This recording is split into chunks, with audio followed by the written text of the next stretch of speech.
Many Hebrew speakers get confused between the two words of im and im. Well, once you get the hang of it, it's not that complicated.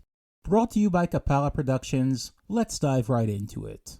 When speaking, all native Hebrew speakers differentiate the two according to context.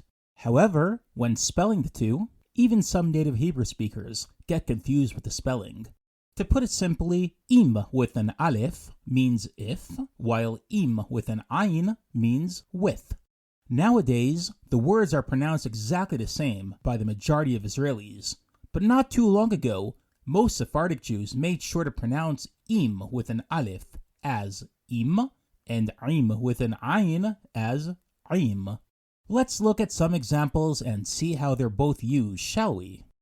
אם אתה בדיאטה, אל תשתה קפה עם סוכר. If you're on a diet, don't drink coffee with sugar.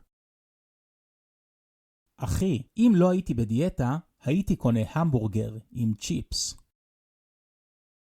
Bro, if I wasn't on a diet, I'd buy a burger with fries. אם אנחנו נוסעים עם אלי או עם יונתן? If we're going, are we going with Ellie or with יונתן? אם את רוצה, יש לי גם ספרים עם תמונות. If you want, I also have books with pictures. אני מעדיף לא לאכול מרק עם בשר, אם אנחנו הולכים לחתונה הערב. I'd rather not eat soup with meat if we're going to a wedding tonight. רק אם אמא שלי מדברת עם אמא שלך. Only if my mom speaks with your mom. אם היה לי כסף, הייתי קונה בית עם בריכה. If I'd have money, I'd buy a house with a pool.